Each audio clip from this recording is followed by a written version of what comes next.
Welcome back to Dad's Foxbody Garage. Wanted to put together just a quick video and kind of like an update on Calypso, because I have had Calypso out today and trying to break in the clutch a little more and give you an update on what we're going to be doing with the Stormtrooper and just show you the underside and talk about what we're going to do, I guess. But first, the Calypso. Clutch seems to be dragging a bit. Don't know if that's really normal. I seem to remember it when I put the factory clutch in 2 years ago, or a year. I think it was whenever I first got it running, 2 years ago.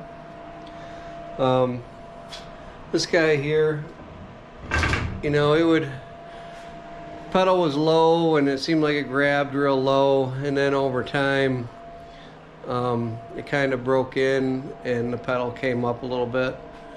I think I'm gonna have to get one of those what is it? I think it's Stita adjustments for the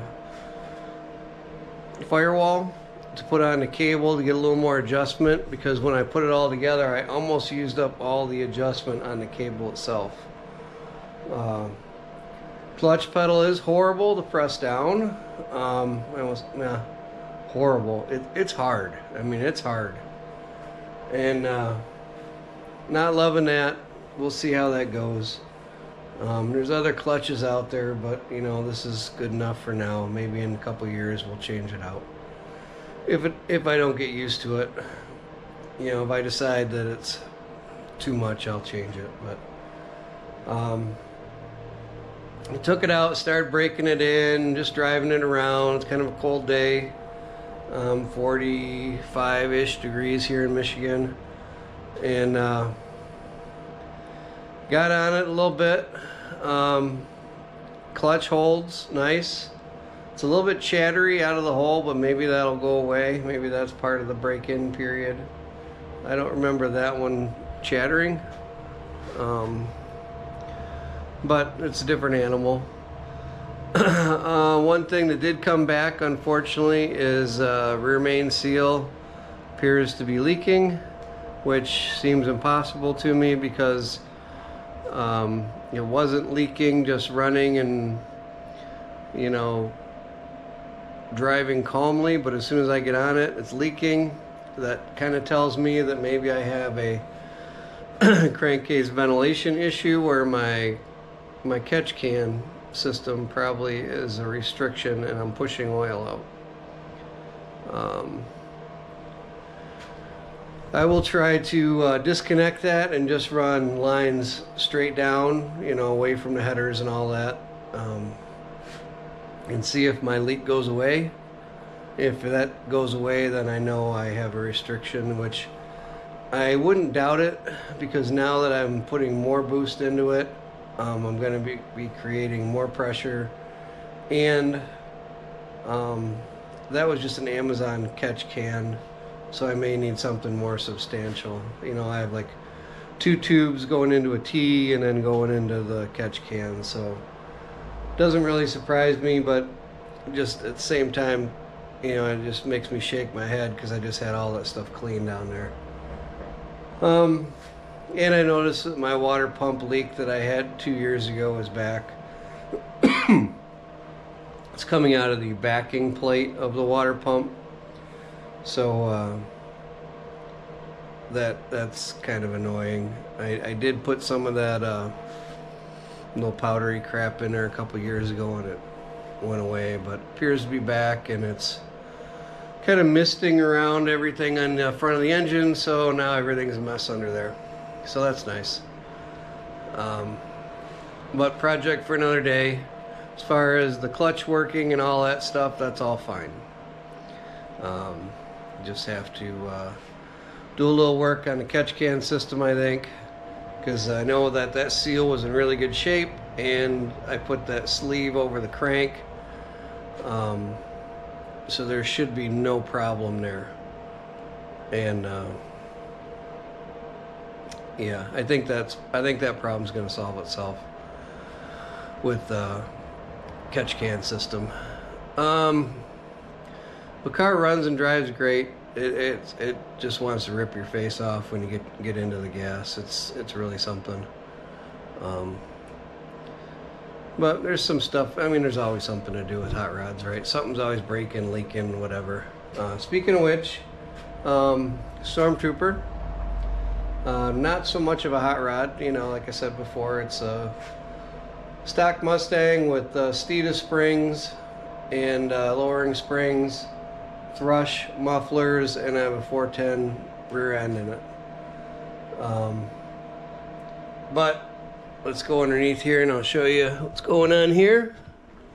And yep, we have leakage. So you can see here it's leaking pretty good. Rear main's leaking pretty good. So we're gonna have to drop the trans, well, drain the trans, drop the trans, fix the rear main. I think I'm gonna try a different sleeve. I'm gonna go with the Felpro design. I didn't care for the way that first one was. It's kind of a pain where you gotta peel off that lip. But I'm probably not gonna get at it today. It's Saturday and I'm kind of tired and it's kind of overcast, so I may go in and put my feet up for a little bit and check out the inside of my eyeballs. But I wanted to show you underneath here and talk about our projects. You gotta love these factory, or not factory, but old school thrush mufflers, 2-chamber mufflers. Yeah, I love the sound of those things. We're gonna do ring and pinion, and we're gonna put the chrome diff cover on. But look at this thing, it's still got stickers on it. I mean, the underside of this thing is really something. I mean, if you look at this, you know, this is factory paint on here, guys. Well, and dirt, but you just don't find them like this. You know, it makes me wonder, like, what the heck I'm doing with Stormtrooper sometime. Like, all the spots that are usually bad, you know, they're absolutely gorgeous. There's a little bit of evidence of jacking or whatnot, but you're gonna get that. But I mean, this is unheard of for something being in Michigan and whatever it is, 35 years old, right? Yeah, 35 years old. But this car is super. You know, I've toyed with selling it, but I know I'm just never gonna find something this nice. Looks like somebody jacked that up on the pinch weld at one time. I'll hammer that back. But yeah, plan is on this: drop the trans, fix the rear main, do the ring and pinion, going with the 355, and then putting air conditioning, stock air conditioning back on. You see here, I got hoses, compressor, brackets, everything I need to go back together to factory AC. Right now it has a classic air system on it that I tried to retrofit onto it, and I can't get those hoses to seal up for anything. I've ordered different hoses, you know, replacement hoses, and I'm done messing with it. I want to go back to factory, just get some new O-rings in it, and get that rocking so I can have AC next year.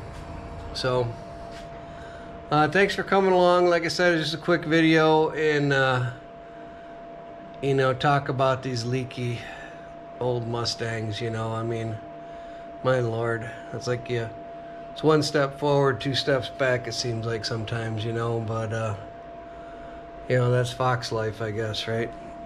So thanks for watching, and please like and subscribe. We got a lot of stuff coming. Oh, I forgot on this car also. We got control arms, rear control arms to go in, keeping with the red theme. And I know people are gonna say, oh, those are garbage and blah blah blah. They're really not. I've had them in Calypso for 2 years and beat the living snot out of them, and rubber's still just fine. And this thing, it has no power, so they'll last a lifetime and look good doing it. So again, thanks for watching. If you want any merch, like I said before, contact me at just send me an email at my Gmail account here, and we'll hook you up. So, and again, reach out with any questions, comments. I always like to hear them. That's what makes this hobby fun, you know, is cars are fun, but it's the people that make it all work. So thanks for watching. Talk to you later.